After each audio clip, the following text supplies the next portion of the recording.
ఎంతమంది ఇక్కడ ఉన్నారు? దేవుని స్తుతిద్దాం. ఇక్కడ మందిరంలోనే ఉన్నాము. మా ఆలోచనలు, మా యొక్క శరీర అవయవములన్నీ కూడా ఇక్కడే ఉన్నాయి అన్న వారికి దేవుని స్తుతిద్దాం. హల్లెలూయా, హల్లెలూయా. దేవునికి మహిమ కలుగును గాక. సరే, ఒకసారి ప్రార్థన చేసుకుందాం. దేవుడు మనందరితో మాట్లాడేలాగా ఆయన అడుగుదాము.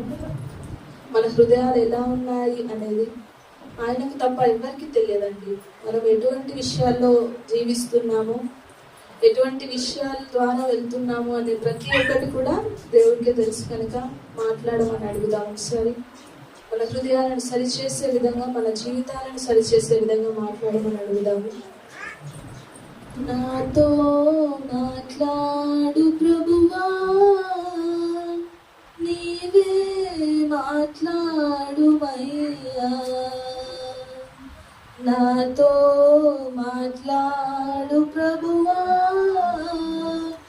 నీవే మాట్లాడుమయ్యా. నీవు పలికితే నాకు మేలయా, నీవు పలికితే నాకు మేలయా. నీ దర్శనమే నాకు చాలయా, నీ దర్శనమే నాకు చాలయా. నాతో మాట్లాడు ప్రభువా, నీవే మాట్లాడుమయ్యా. అవునేశ్వరానికి వందనాలు ప్రభువా. అయ్యా, ఇక్కడ ఈ స్థలంలో నిలబడి ఉన్నది నేనే కావచ్చు, కానీ ప్రభువా నీవు నన్ను వాడుకొని మా అందరితో మాట్లాడండి ప్రభువా. ఐసా నేను మాట్లాడితే అది వ్యర్థమే ప్రభువా. నా మాట ఏది కూడా నాయన ఫలించలేదు ప్రభువా. నీవు మాతో మాట్లాడితేనే అది మా హృదయాల్లో నాటబడుతుంది నాయన. దయచేసి నేనే మాతో మాట్లాడండి తండ్రి. అయ్యా, నా నోట నుండి ఏ ఒక్క వ్యర్థమైన మాట కూడా రాకుండా సహాయం దయచేయండి. నీ ఆత్మ అభిషేకంతో నన్ను నింపండి ప్రభువా. అయ్యా, పనికొచ్చే పాత్రగా నన్ను వాడుకోనండి తండ్రి. నీకు వందనాలు, స్తోత్రం. ఆనాడు మోషకి తోడైనట్లు ప్రభువా నా నోటికి మీరు తోడుగా ఉండి మీ మాటలు మాకు దయచేయవలసిందిగా ప్రార్థిస్తూ నజరేయుడైన యేసు నామములో అడిగి పెట్టుకుంటున్నాము తండ్రి. ఆమేన్, ఆమేన్. హల్లెలూయా, హల్లెలూయా. సంతోషంగా ఉన్నారు? ఆరోగ్యంగా ఉన్నారు అందరూ? ఆరోగ్యంగా ఉన్నవారు ఒకసారి దేవుని స్తుతించండి. ఇంతే ఆరోగ్యం ఇచ్చాడా దేవుడు మనకి? చాలా వరకు ఎన్నో యాక్సిడెంట్స్, ఎన్నో అనారోగ్య పరిస్థితులతో అనేకులు చనిపోతున్నారండి కదా. ఎన్నో న్యూసెస్ మనం వింటూ వస్తున్నాం కదా. అయినప్పటికీ దేవుడు మనందరినీ సజీవ లెక్కలో ఉంచి ఈ సమయాన్ని మనకి ఇచ్చాడు. ఎందుకంటే దేవుని వాక్యంలో మనము అంటుకట్టబడాలని కదా. హల్లెలూయా. సరే అండి, ఒక చిన్న సంఘటన మీ ఎదుట పెట్టి తర్వాత వాక్యంలోకి వెళ్ళాలని ఆశపడుతున్నాను. అయితే ఒక సంఘంలో అంట ఒక సేవకులు ఏం చేశారంటే 3 days మీటింగ్స్ ఏర్పాటు చేశారంట. 3 days పొద్దున సాయంత్రం అసలు తేడా లేకుండా మీటింగ్స్ పెట్టడం జరిగిందంట. ఇక అందరు కూడా అలసిపోయి లాస్ట్గా ఇంకా రేపు ఒక్కరోజు అయితే అయిపోతుంది అని చెప్పేసి ఇంకా మీటింగ్స్ అయిపోతే ప్రశాంతంగా రెస్ట్ తీసుకోవచ్చు అని అనుకున్నారంట. అనుకొని అందరు వెళ్ళి చర్చిలో సిద్ధంగా కూర్చున్నారు. ఇక ఈ ఒక్క రోజు అయితే ఇక నేను ఫ్రీగా ఉండొచ్చు, మేమందరము ఇక ఈ బాధ ఉండదు మాకు అని అనుకొని పోయి చర్చిలో కూర్చున్నప్పుడు ఆ సేవకులు ఎవరైతే స్పెషల్ గెస్ట్ వచ్చారో వాళ్ళు వచ్చి స్టేజ్ మీద నిల్చోగానే ఇక అందరు అలసిపోయి ఉన్నారన్న విషయం ఆ సేవకులకి అర్థమైనప్పుడు వాళ్ళని అడిగారంటే ఎంతమంది ఉజ్జీవంగా వాక్యం వినడానికి సిద్ధంగా ఉన్నారంటే హల్లెలూయా చెప్పండి అంటే హల్లెలూయా అనకుండా వాళ్ళు ఏమన్నారంటే వెళ్ళవయ్యా అన్నారంట. ఏమన్నారు ఒకసారి చెప్తాం. వెళ్ళవయ్యా అన్నారంటే. ఇప్పుడు మీరందరూ ఏమంటారండి? హల్లెలూయా అంటారా, వెళ్ళవయ్యా అంటారా? హల్లెలూయా. ఆమేన్. దేవునికి మహిమ కలుగును గాక. సరే అండి, సమయంలో వాక్య భాగంలోనికి వెళ్దాము. మార్కు సువార్త 5వ అధ్యాయము 25వ వచనం నుండి కొన్ని వచనాలు మనం ధ్యానం చేద్దామండి సమయంలో. దయచేసి ఫ్యాన్ ఆఫ్ చేయండి దయచేసి ప్లీజ్.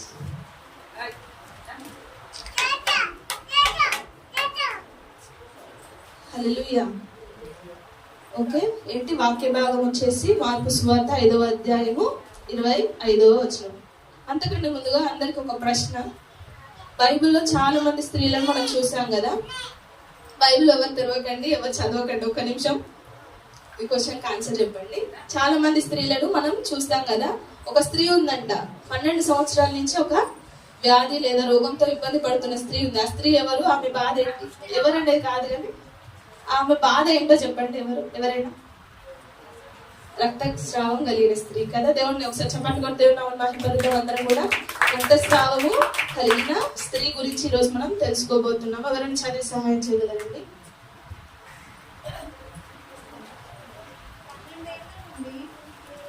చదువు.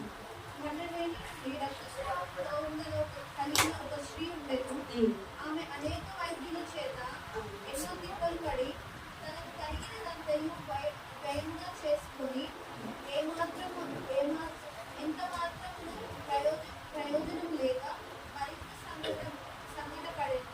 ఆమె యేసుని గురించి విని, నేను ఆయన వస్త్రములు మాత్రం పూర్తిగా బాగుపడతాను అనుకుని జనసమూహంలో ఆయన వెనుకకు వచ్చి ఆయన వస్త్రము కట్టెను.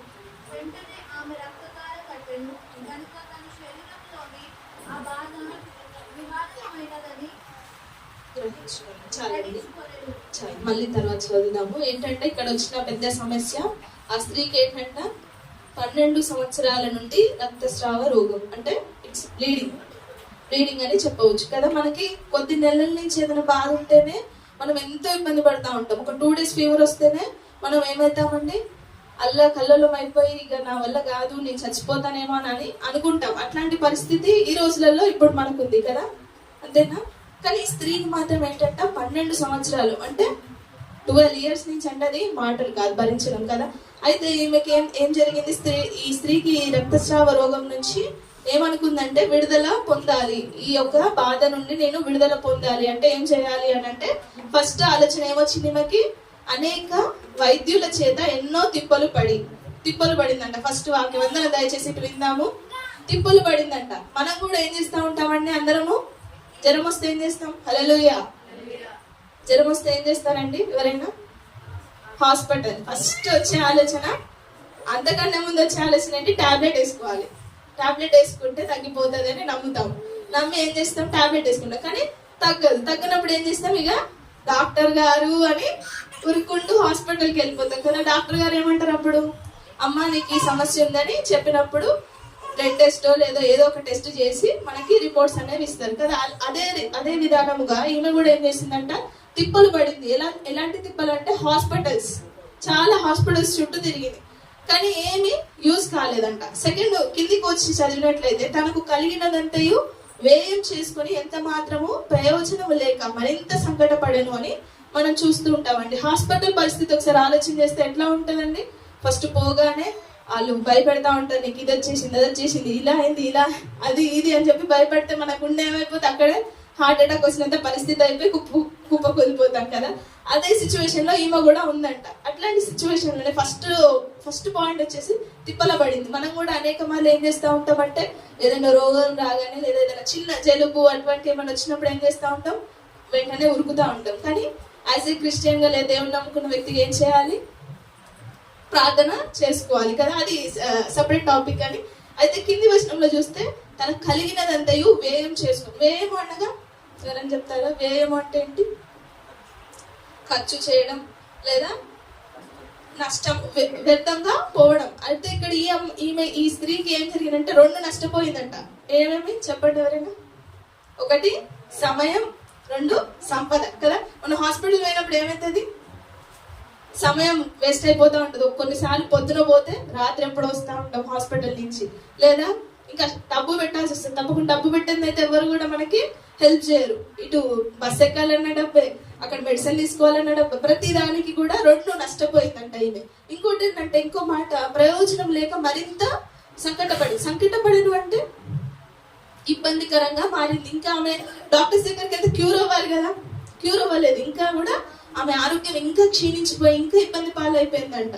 అలాగా ఉన్న స్థితిలో ఈమెకి ఏం జరిగిందంటే 27వ వచనంలో ఆమె యేసును గూర్చి విని, నేను ఆయన వస్త్రమును మాత్రం ముట్టినా బాగుపడదును అనుకొని. హల్లెలూయా. ఒకసారి చప్పట్లు కూడా దేవుని నామమున కదా. ఆమె యేసుని గూర్చి విన్నదంట. 3వ టాపిక్ వచ్చేసిందంటే ఆమె యేసుని గూర్చి వినుట ద్వారా ఏం కలుగుతుందండి?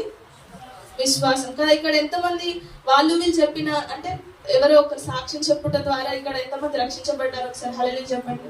మనందరము కూడా ఒక ఒకరి ద్వారా సువార్తను తెలుసుకొని ఈ స్థితిలో ఇలా రక్షించబడి సంఘంలో కూర్చున్న వారము కదా. మనము కూడా అనేకులకు ఎలా ఉండాలంట? ఉప్పు వలె, వెలుగు వలె. మనం కూడా ఎవరైనా కష్టాల్లో బాధల్లో ఉన్న వారికి ఏం చేయాలండి? మన యేసయ్య ఒక సువార్తను ప్రకటించే వారిగా ఉండాలి. అలా విని అనేకులు రక్షించబడతారు కదా. ఈ స్త్రీ కూడా అనుకుందంట, విని వదిలేయలేదండి. మనం ఏం చేస్తామంటే కొన్నిసార్లు క్లాస్ చెప్పగానే ఏం చేస్తామంటే స్టూడెంట్స్ ఇక్కడ ఎవరైనా ఉన్నారా? స్టూడెంట్స్ ఉంటే ఏం చేస్తా ఉంటాము? చెప్పగానే అది ఎంత బోర్ కొడుతుంది, వద్దులే మన ఆ సినిమాకి పోదాం, లేదు ఇటు పోదాం, ట్రిప్కి పోదాం అని ఆలోచన చేస్తూ ఉంటాం కదా. అలా చేయలేదంటే ఈ అమ్మ ఏం చేసింది? అమ్మ విని ఆ యేసుక్రీస్తు ప్రభు వాళ్ళ దగ్గరికి వెళ్తే నాకు ఏంటి బాగుపడుతుందని నమ్మింది కదా. హల్లెలూయా. మనం కూడా అనేక సార్లు ఒక్కొక్కసారి ఏం చేస్తూ ఉంటామంటే వాళ్ళ మాటలు వీళ్ళ మాటలు పట్టుకొని ఇటు పోతే అవుతుంది, అటు పోతే అవుతుంది, నేను ఇటు వెళ్తే స్వస్థ పడతానేమో, అటు వెళ్తే స్వస్థపడతానేమో అని అనుకుంటా ఉంటాం కదా. అలా జరుగుతుందండి? అలా అస్సలు జరగదు. దేవుని తాకిడి లేదా దేవుని యొక్క దర్శనం లేదా దేవుని యొక్క చల్లని చూపు మన మీద లేనంత వరకు కూడా మన స్వస్థత పొందలేమంట. ఇక్కడ ముందుకు వెళ్ళేట్లయితే జన సమూహంలో ఆయన వెనుకకు వచ్చి ఆయన వస్త్రము ముట్టిందంట. ఆమె ఏం చేసింది? చాలా మంది జనం ఉన్నారు. ఒక పొలిటీషియన్ వస్తేనే ఎంతో కిక్కిరిసిపోతా ఉంటది ఆ ప్లేస్ కదా. ఎట్లా ఉంటుంది? మొత్తం అది ఫిల్ అయిపోయి అసలు కనీసం ఆయన చూద్దామంటే మనకి అవకాశం ఉండనంత పరిస్థితి ఉంటుంది. అక్కడ ఏసీ ఉన్నాడంటే మన పరిస్థితి ఇంకెట్లా ఉండొచ్చు మనం ఒకసారి ఊహించుకోవచ్చు కదా. అలాగున్న పరిస్థితిలో ఈమె విశ్వాసం కలిగి ఏం చేసిందంట అంటే, ప్రభు ఒక్కసారి నీ డ్రెస్ ఇలా ఉంటది కదండి, అదన్నా నన్ను తాకని ప్రభు, అదన్నా నాకు తాకని ప్రభు అని చెప్పి వెళ్ళి ఆశ కలిగి వెళ్ళిందంట. అలా వెళ్ళిన సమయంలో వెళ్ళేది ముట్టుకో ఆ యొక్క వస్త్రపు చెంగును ముట్టుకోగానే ఆమెకి ఏం జరిగిందంటే ఒకసారి చదువుతాం 29 వచనంలో.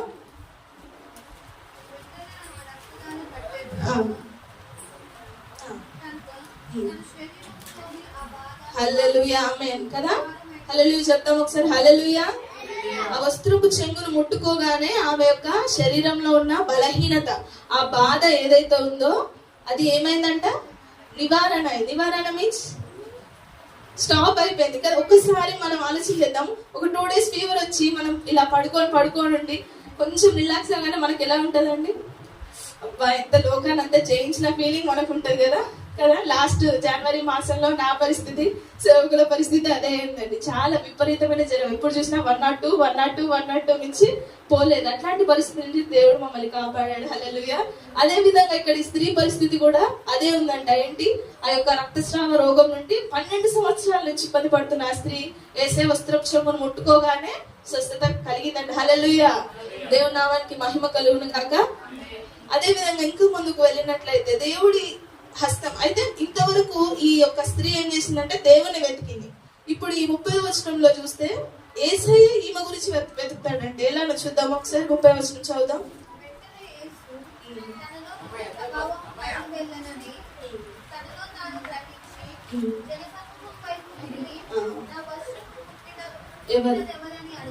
చాలండి. ఏమని అడిగిందంటే యేసయ్య, ఎప్పుడైనా ఎంతసేపటికి మనమే యేసయ్యని వెతుకుతా ఉంటాం కదా, అవునా?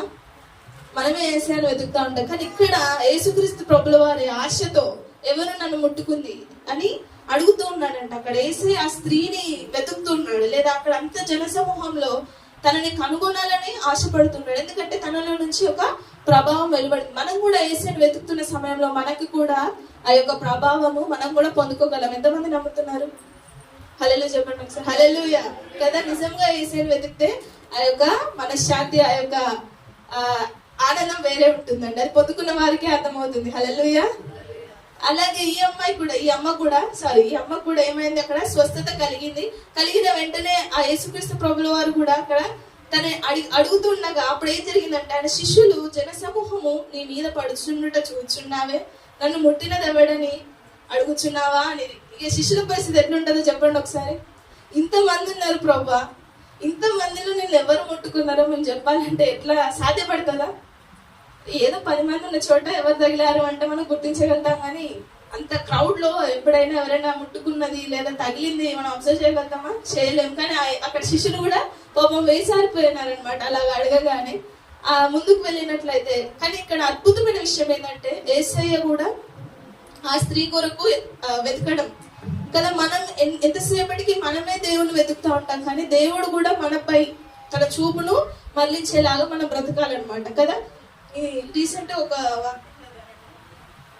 దేవుణ్ణి నువ్వు నమ్ముకొని ఎన్ని సంవత్సరాలు అయింది అనేది కాదు, దేవుడు నిన్ను నమ్మి ఎన్ని సంవత్సరాలు అయింది అనేది ఆ యొక్క లైన్ నన్ను ఎంతో ఆశ్చర్యపరిచింది కదా. వాస్తవం మన జీవితంలో మనం ఇప్పుడు చెప్పమంటే మీ సీనియారిటీ గురించి అందరూ చెప్తారు కదా, ఒక్కొక్కరు 10 సంవత్సరాలు, ఒక్కొక్కరు 20 సంవత్సరాలు, లేదా 30 సంవత్సరాలు, 40 సంవత్సరాలు చెప్తా ఉంటాం. కానీ దేవుడు మనల్ని నమ్మి లేదా దేవుడు మనల్ని చూసి ఎన్ని సంవత్సరాలు అవుతుందంటే నేనైతే చెప్పగలుగుతాను ఒక 2-3 మంత్స్ నుంచి అనుకుంటా. నేను సరిగ్గా ఎక్కువ దేవుడితో సహవాసం కలిగి ముందుకు వెళ్తున్నాను.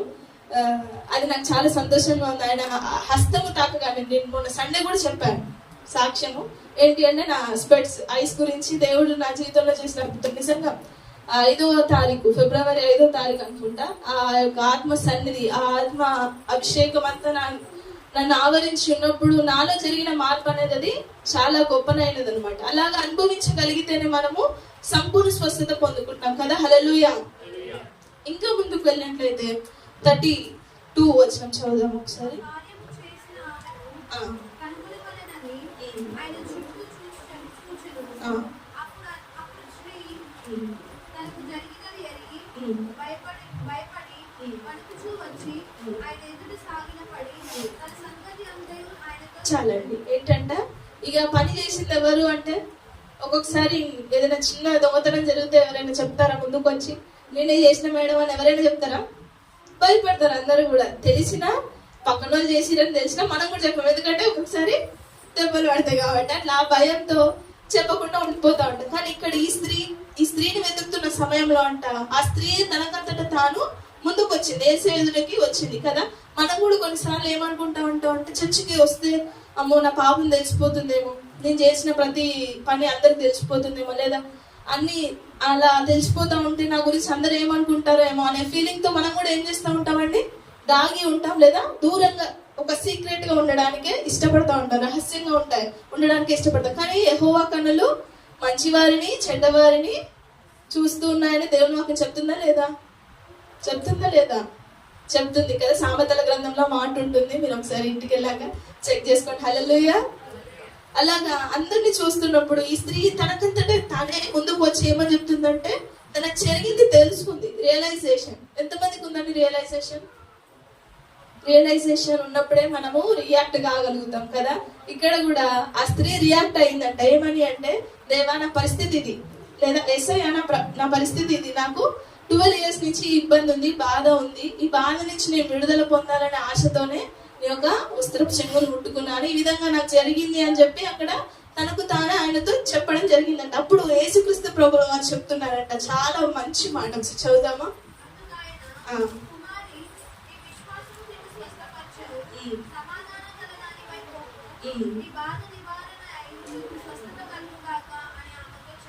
ఆమేన్ కదా. ఏంటంట, కుమారి నీ విశ్వాసము నిన్ను స్వస్థపరచును, సమాధానము గలదానవై పొమ్ము, నీ బాధ నివారణై నీకు స్వస్థత కలుగుగాక. హల్లెలూయా. ఎంతమంది ఈ విధంగా దేవుడు మనతో చెప్పాలని ఆశపడుతున్నారు? నిజంగా ఒకసారి నీ ఎదుటకి లేదా నా ఎదుటకి యేసుక్రీస్తు ప్రభువు వచ్చి నీ విశ్వాసం గొప్పదమ్మా అని అంటే మన పరిస్థితి ఎట్లయితుంది? ఒకసారి ఫ్రీజ్ అయిపోతాం కదా, ఫ్రిడ్జ్ లో ఉన్న ఐస్ గడ్డ కంటే ఘోరంగా ఫ్రీజ్ అయిపోతూ ఉంటాం కదా, అంతేనా? అయితే ఇక్కడ ముఖ్యంగా వచ్చేసి అలాగా ఆ దేవుడు యేసుక్రీస్తు ప్రభువు వారు ఆమెతో ఆ మాట చెప్పడానికి ముఖ్య కారణం ఏంటండి? ఫస్ట్ది ఏంటి? విశ్వాసం కదా. నిజంగా విశ్వాసం. నమ్ముట నీ వలన అయితే నమ్మువానికి సమస్తము సాధ్యం. అంటే కొంచెం సాధ్యం అన్నాడా? సగం సాధ్యం అన్నాడా దేవుడు? సమస్తం అంటే ఎవ్రీథింగ్. ఇది ఏంటి? చందమామ ఎట్లుంటది?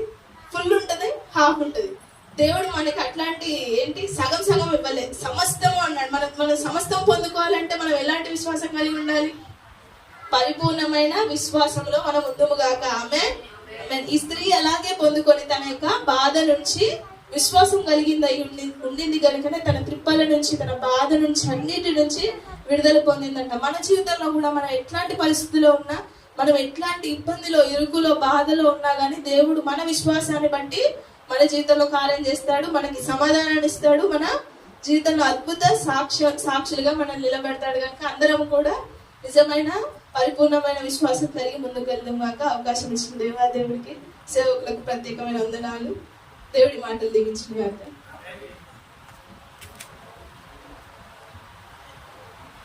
చక్కటి మాటలు ఈ మధ్య కాలంలో పాస్టర్ గారు చక్కగా కొంత వాక్యాన్ని అందిస్తూ ఉన్నారు. సరే చెప్పండి కొట్టి దేవున్నా మనం ఇంకా రానున్న రోజుల్లో బలమైన మంచి ప్రసంగికురాలుగా తను తయారవ్వాలని ఆశ యేసునామములో ఆశ దేవుడు తీర్చుకోక. ఈ స్త్రీ విషయం చూసినట్లయితే చాలా విషయాలు కొట్టొచ్చినట్లుగా మన జీవితం కనబడుతుంది. అదేంటంటే 12 సంవత్సరాలు ఒక సమస్య ఉన్నప్పుడు ఎన్నెన్నో తిరిగి ఎక్కడెక్కడికో వెళ్ళి బాగు కాకపోతే చివరి ప్రయత్నంగా వేసే అంతకి వచ్చింది కదా. కొన్ని సమస్యలు కొద్దిమంది దగ్గరికి పోతేనే అవండి అంతే అంటారు. ఇప్పుడు ఎముక విరిగిపోయింది అనుకోండి, ఎముక విరిగిపోయింది లోపలంతా విరిగిపోయి లేవలేము. నేను పోయి ఐ డాక్టర్ దగ్గరికి పోయి చూపెట్టుకుంటే సెట్ తింటారు. కళ్ళ డాక్టర్ దగ్గరకు, పళ్ళ డాక్టర్ దగ్గరకు పోయి చూపించుకుంటే ఆయన ఏమంటాడు చూసి ఏం చెప్తాడు ఆయన. అలానే మన జీవితాల్లో కుటుంబ సమస్యలు వచ్చినప్పుడు, ఆర్థిక సమస్యలు వచ్చినప్పుడు, రకరకాల వ్యక్తిగత సమస్యలు వచ్చినప్పుడు మనం కూడా ఆ సమస్యకి పరిష్కారం అనేది ఎక్కడ తెలియక ఏం చేస్తున్నాం, ఊరంతా తిరుగుతూ ఎక్కడెక్కడికో వెళుతూ. కొంతమంది అయితే భలేగా ఉంటారు, కుటుంబంలో సమస్య వచ్చింది అనుకోండి, ఏసీ వద్దకు వస్తే సమస్య సాల్వ్ అవుతుందని వారు గ్రహించక పెద్ద మనుషుల దగ్గరకు, కోర్టుల చుట్టూనో పోలీస్ స్టేషన్ల చుట్టూనో తిరుగుతూ వారి ధనాన్ని, మానసిక సంతోషాన్ని, సమాధానాన్ని, నెమ్మదిని అన్నిటిని కూడా కోల్పోయేవారు లేకపోతే. అవునా? నేను చెప్తున్న మాటలు వాస్తవం అంటారా? ఇంట్లలో గొడవలు అయ్యాయి అనుకోండి, పెద్ద మనుషుల దగ్గరికి వెళ్ళి చిన్న సమస్యను ఏం చేస్తారు? చెప్పాలి, చిన్న సమస్యను ఏం చేస్తారు? పెద్ద సమస్య చేస్తారు. అంతేనా కాదా? ఇంకా వీళ్ళు ఇలా పెద్ద సమస్య చేస్తా ఉంటే ఈ పెద్ద మనుషులకి వాళ్ళకి రోజు చక్కగా జేబు నిండే కడుపు నిండే హల్లెలూయా. వాళ్ళ ఆనందం అంతా ఇంతకే. మధ్యకాలంలో కొన్ని జరుగుతూ ఉంటే నేను చాకచక్యంగా దేవుని కృపను బట్టి, మౌనంగా ఉండటం బట్టి దాంట్లో ఉండి ఆ ఊపిలో ఉండి బయటపడ్డాము. మిగిలిన వారు అందులో పడి దొరలంతా నాకు ఫోన్లు, నువ్వు మంచిగా బయటపడ్డావు, మా పరిస్థితి ఆగం గందరగోళంగా ఉంది, ప్రార్థన చేయారా. ఈ గొడవ ఎంతకి తేలట్లేదు, ఎంతకి ఇది సద్దుమనగట్లా, మా పరిస్థితి బహు భయంకరంగా ఉంది అంటే నేను అన్నాను ఒక మాట, నీతిమంతుడు తన నోటిని వీధుల్లో వినబడనివ్వడు, అంటే గొడవ పడనివ్వడు. ఆయన గొడవ పెట్టుకోవడానికి ఇష్టపడు. దేవుని వాక్యం సెలవిస్తా ఉంది, మనం నీతిమంతులమైతే సావధానంగా సమాధానంగా సమస్యను పరిష్కరించుకుంటామని. అంతే కదండి. చిన్న సమస్యకి దేవుని వద్దకు రాక మనము ఆయా ప్రాంతాలకు వెళ్ళి, ఆయా మనుషుల దగ్గరికి వెళ్ళి, ఆ సమస్య చిన్నదే, దానికి పెట్టే ఖర్చు ఇంత పెడతాం ఏమండి, ఇంత పెడతాంగా. ఈ తల్లి డాక్టర్ల చుట్టూరు తిరిగి డబ్బునంతా వృధా చేసుకుంది పాపం. తన సమస్య నుండి తను బయటపడలా. నేను నిజంగా చెప్తున్నాను, పరిశుద్ధాత్మ దేవుడు నాకు చెప్తున్న కొన్ని విషయం. ఈ అమ్మాయికి వాస్తవంగా అమ్మాయే, ఎందుకంటే అమ్మాయికి పెళ్లి ఎందుకు కాలేదంటే తనకున్న లోపం తనకు తెలుసు కనుక ధైర్యం చేయలే. అందుకే యేసుక్రీస్తు వారు కుమారి అని పిలిచారు. కుమారి అని ఎవరిని పిలుస్తారు? పెళ్లి కాని వారినే పిలుస్తారుగా. ఈ అమ్మాయిని అలా పిలిచాడు, కుమారి నీ విశ్వాసం నిన్ను స్వస్థపరిచింది. అప్పటిదాకా పరిస్థితి ఏంటంటే అనారోగ్య సమస్య ఉంది. తన అనారోగ్య సమస్యను బట్టి తను కృంగిపోయింది. తను కృంగిపోవడం మాత్రమే కాక ఆయా డాక్టర్లు, వైద్యుల దగ్గరికి వెళ్ళింది. డబ్బంతా కోల్పోయింది. సొంత వారు లేకుండా పోయారు. అందరూ మించి తన మనసు తన మీద ఎంత నేరారోపణ చేస్తా ఉంటే ఒంటరితనంతో కృంగిపోయిందో. నీలో లోపం ఉంది, నువ్వు అందరిలాగా కాదు, నీలో లోపం ఉందని ఏంటండి ఎంత దారుణంగా కృంగిపోయిందో. అయ్యో, బయట వాళ్ళు ఏమంటారండి, ఇంకా నీకు తెలియట్లేదు ఎందుకు అంటే చెప్పలేక చెప్పుకునే పరిస్థితి కాదు, చెబితే చిన్న చూపు చూస్తా ఉన్నాయి. ఎంత దారుణమైన స్థితిలో ఈ యొక్క స్త్రీ నరకయాతన అనుభవిస్తా వచ్చిందో. ఆ సమయంలో యేసేను గురించి విన్నది. యేసే గురించి వింటే యేసే యొద్ద ప్రతి సమస్యకి సమాధానం దొరుకుతుందని జవాబు దొరుకుతుందని, ప్రతి సమస్య నుండి ఆయన విడుదల కలగజేస్తాడని విన్న వెంటనే పరిగెత్తుకుంటూ వచ్చింది. ఎట్టి విశ్వాసంతో వచ్చిందో తెలుసా? యేసయ్య యొద్దకు వచ్చి ఒక 5 గంటలు 10 సంవత్సరాలు కూర్చొని ముచ్చట పెట్టిన తర్వాత దేవుడికి కనికరం పుడితే నన్ను స్వస్థపరుస్తాడన్న విశ్వాసం కాదు. నేను వెళ్ళి ఆయనతో నిమిత్తంలా, ఆయన ఎట్లయినా ఉండని, ఆయన వస్త్రపు చెంగు ముట్టినా చాలు నేను స్వస్థత పొందుతానన్న విశ్వాసంతో వచ్చిందంట. హల్లెలూయా, గడియద్దాం. హల్లెలూయా, గడియద్దాం. హల్లెలూయా. చాలా మంది కూడా ఇంకా దేవుని సన్నిధికి వచ్చేసి ఇప్పుడు ప్రార్థన చేస్తారు. ఇప్పుడు నేను ఆత్మను పొందుకోను. ఫస్ట్ స్తుతి పాట పాడతారు, ఇప్పుడు కూడా ఆత్మను పొందుకోను. తర్వాత 4-5 పాటలు పాడతారు, ఆ తర్వాత స్పెషల్ సాంగ్స్ కూడా పాడతారు. ఆ తర్వాత అయ్యగారు ఆరాధన మొదలు పెడతారు. అప్పుడు ఏమైనా ఆత్మను పొందుకుంటే ఆ తర్వాత వాక్యం, అప్పుడు దేవుడు నాతో ఏమైనా మాట్లాడితే కాదు. నేను లోపలికి వెళ్ళి కూర్చోగానే దేవుడు నన్ను హత్తుకుంటాడు, మాట్లాడతాడన్న విశ్వాసం ఎవరైతే మందిరంలో అడుగు పెడతారో వారితో దేవుడు మాట్లాడేవాడై ఉన్నాడు, వారి ఆశను దేవుడు తీర్చేవాడై ఉన్నాడు. ఆమేన్. గడియంతా. హల్లెలూయా. చివరి ఆశీర్వాద ప్రార్థన దేవసేవకుడు చేసినప్పుడు ఆశీర్వదించబడతాను కాదు, మొట్టమొదటిగానే అడుగు పెట్టగానే నేను దీవించబడతాను. ఆయన సన్నిధిలో సంపూర్ణ సంతోషం నాకు దొరుకుతుంది, సకల ఆశీర్వాదాలు నేను పొందుకొని తిరిగి వెళ్తాను అన్నవారికి మాత్రమే అంటే అభిషేకమైన అంటే ఆశీర్వాదమైన పొందుతాము. ఆమేన్. గడియంతా. హల్లెలూయా. యేసయ్యతో మాట్లాడితే కాదు, యేసయ్యతో ప్రార్థన చేయించుకుంటే కాదు, యేసయ్యతో ముచ్చటిస్తే కాదు, నా సమస్య యేసయ్యతో చెప్పుకుంటే కాదు, నేను వెళ్ళి ఆయన వస్త్రపు చెంగును ముట్టితే నా సమస్య తీరుతుంది. హల్లెలూయా. గడియద్దు. హల్లెలూయా. నేను వెళ్ళి మోకరిస్తే నా సమస్య తీరుతుంది. హల్లెలూయా. నేను వెళ్ళి వాక్యాన్ని చదివితే నా సమస్య తీరుతుంది. నేను వెళ్ళి యేసయ్యను పట్టుకుంటే, ఆయన పాదాలు పట్టుకుంటే నా సమస్య తీరుతుంది. నా శోధనలు తీరుతాయి, నా అప్పులు తీరుతాయి, నా బాధలు తీరుతాయి, నా కష్టాలన్నీ తీరుతాయి అని విశ్వసించిన వారు ఈ రోజే విడుదల పొందుకుందరు. గడియద్దాం. ఆమేన్. హల్లెలూయా. చెప్తాం. హల్లెలూయా. వచ్చేటప్పుడు ఎలా వచ్చింది స్త్రీ? అనారోగ్య సమస్య వచ్చింది, హృదయం నలిగిపోయిన స్థితిలో వచ్చింది, అందరి దగ్గర నుండి చెదిరింపు ఎదురైన స్థితిలో వచ్చింది. వచ్చినప్పుడు ఎలా వచ్చింది? ఒంటరితనంతో వచ్చింది. కానీ యేసయ్య ముట్టిన తర్వాత, యేసయ్యను ఆయన వస్త్రపు చెంగును ముట్టిన తర్వాత సమస్య అనారోగ్యంతో అయిపోయింది. హల్లెలూయా. ఎడేది. హల్లెలూయా. గుండె ధైర్యం కొండంత వచ్చింది. వణుకుతో యేసయ్య ప్రభావంలోకి వెళ్ళినప్పుడు వణుకుతో నిలబడిన మాట వాస్తవం. ఎవరైతే దేవుని యొక్క ప్రభావం అనుభవిస్తారో, పొందుకుంటారో, వారు గడగడ వణుకుచు దేవుని సన్నిధిలో ప్రార్థనలో ఉంటారు. ఆమె అనుభవంలోనికి మనం అందరం వద్దాము. కానీ నిజంగా చెప్తా ఉన్నాను, యేసయ్యని ఎదుటికి దిగి వచ్చినప్పుడు నిలవడానికి శక్తి గాని, కళ్ళు తెరవడానికి కూడా సామర్థ్యం గాని, శక్తి గాని నీకు ఉండవు. ఆయన నీ దగ్గర దిగి వస్తే సాష్టాంగమై పడిపోయి గడగడ వణుకుతూ దేవుని సన్నిధిలో నేర్చుకుంటూ ఉంటాం. అటు అనుభవాలు మనందరికి వేస్తున్నాము. వచ్చు మా తమ్ముళ్ళు ప్రార్థన చేయడం, మా వాళ్ళందరూ ప్రార్థన చేయడం నేను ఎప్పుడు చూసానంటే, నేను బైబిల్ కాలేజ్కి వెళ్ళడానికి ముందు యూత్ మీటింగ్ పెట్టినప్పుడు అప్పుడు ప్రార్థన చేశారు. అప్పుడు గంటసేపు ఇక్కడ ఏమండి మీరు రాలేదు లేదా, అప్పుడు అంత ప్రశాంతంగా ఉండేవారు. ఇప్పుడు ఇంకెక్కువ సంతోషంగా ఉన్నారని చెప్తున్నారు. హల్లెలూయా. హల్లెలూయా. ఏంటి, మనము ప్రార్థన చేస్తున్నప్పుడు మన దేవుడు కనుక దిగి వస్తే గడగడ వణికి అనుభవంలోనికి వస్తాం. ఆ ఆత్మ నడిపింపు, ఆత్మ అభిషేకం ఎవరైతే పొందుకుంటారో వారి జీవితం సంపూర్ణంగా మార్చబడుతుంది. హల్లెలూయా. గడియద్దు. హల్లెలూయా. హల్లెలూయా. అయ్యగారు అమ్మగారు చెప్పేశారు, మళ్ళీ మీరెందుకు చెప్తున్నారు? మమ్మల్ని ఎందుకు ఇలా హింసిస్తారు?